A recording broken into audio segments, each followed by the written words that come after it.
میرا تعلق ایک امیر گھرانے سے تھا۔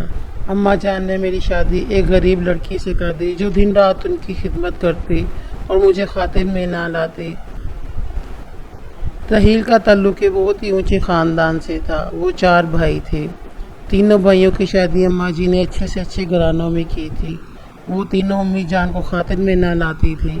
ان کو اپنے کام خود ہی کرنا پڑتے۔ اگر وہ بیمار ہو جاتی تو ان کا کوئی بھی پرسان حال نہ ہوتا۔ اماں جان نے خود سے سوچ لیا تھا کہ وہ اپنے رحیل کی شادی کسی غریب گھرانے میں ہی کریں گی تاکہ میں کی خدمت کر سکے۔ انہوں نے رشتے والی کو کہہ دیا کہ کسی غریب گھرانے کی پڑھی لکھی اور خوبصورت لڑکی کا رشتہ چاہیے جو سلیقہ مند بھی ہو۔ رحیل بہت حیران تھا کہ مجھے تو ایک سے بڑھ کر ایک رشتہ مل سکتا ہے، پھر امی جان غریب گھر کی ہی لڑکی کیوں تلاش کر رہی ہیں؟ آخر کار انہیں ایک لڑکی پسند آ ہی گئی۔ زرمین بہت ہی خوش شکل اور سمجھدار لڑکی تھی۔ اماں جان نے شادی کے پہلے دن ہی اسے کمرے میں بلا لیا اور اس کے کانوں میں یہ بات ڈال دی کہ وہ ان کی خدمت کرنے کے لیے لائی گئی ہے۔ زرمین یہ سن کر بہت پریشان سی ہو گئی۔ اماں جان نے انہیں پہلے دن ہی حکم دیا کہ وہ میرے پاؤں دبائے، ان کے پیروں میں بہت درد ہو رہا ہے۔ زمین نے بغیر کچھ کہے ہی ان کے پاؤں دبانے شروع کر دیے۔ اماں جان جب تک سو نہیں گئی انہوں نے زرمین کو اس کے کمرے میں جانے کی اجازت نہ دی۔ دوسری طرف رحیل اس کو انتظار کرتے کرتے سو گیا۔ زرمین جب اپنے کمرے میں پہنچی تو رحیل سو چکا تھا۔ اس کو بہت دکھ ہوا۔ دن رات ایسے ہی گزرتے گئے۔ اماں جان اسے اپنے کاموں میں الجھائے رکھتی۔ رحیل بھی زرمین سے بیزار رہنے لگا۔ دوسری بہویں زرمین کو بہت سمجھاتی کہ خود پر دھیان دیا کرو، ایسے تو تم اکیلی رہ جاؤ گی۔ زرمین یہ سن کر افسردہ ہو جاتی۔ ان کی بہویں تو اکثر کہتی انہیں اپنے بیٹے کے لیے بیوی نہیں ایک ملازمہ چاہیے تھی جو دن رات ان کی خدمت میں لگی رہے۔ مزید اسی طرح سے 5 سال گزر گئے۔ زرمین کی کوئی اولاد نہ ہوئی۔ اب تو رحیل کو اس پر کوئی دلچسپی نہ رہی تھی۔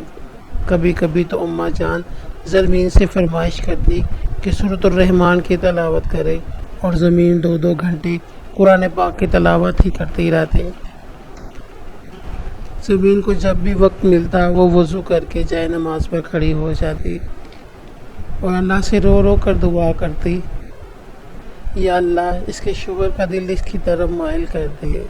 اسی طرح سے 10 سال گزر گئے۔ زرمین کے بالوں میں چاندی اترنا شروع ہو گئی۔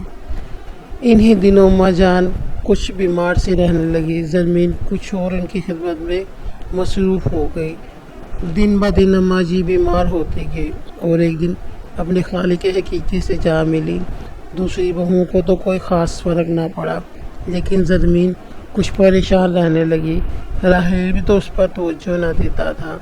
ایک دن اس کی بڑی بھابھی نے اسے کہا، کبھی تم نے خود کو آئینے میں دیکھا ہے؟ تم جتنی خوبصورت تھی اب اتنی ہی ماسی دکھائی دیتی ہو۔ میرے ساتھ چلو، کچھ ایسی گرومنگ کرواؤ کہ تمہارا شوہر تم پر کچھ توجہ دے۔ زرمین کو تو بس رحیل کا ساتھ چاہیے تھا، اس لیے وہ جانے کے لیے تیار ہو گئی۔ 5 گھنٹے پارلر میں گزارنے کے بعد وہ خود کو پہچان ہی نہ پا رہی تھی کہ یہ وہی زرمین ہے۔ شام کو جب رحیل آفس سے گھر واپس آیا تو اس نے اپنی بدلی ہوئی زرمین کو دیکھا۔ اس پر خوشگوار حیرت کا احساس ہوا۔ اس نے زرمین کو ڈنر کی دعوت کی۔ دونوں ہنسی خوشی ڈنر پہ گئے۔ وقت بہت اچھا گزرا۔ لانگ ڈرائیو پر بھی گئے۔ دونوں بہت ہی خوش تھے اور خوشی خوشی زندگی گزار رہے تھے۔ زرمین کے صبر کا پھل اسے مل چکا تھا۔ اللہ پاک نے اسے چاند سی بیٹی سے نوازا جو بالکل زرمین پر گئی تھی۔ رحیل اور زرمین کی تو اس میں جان ہی تھی۔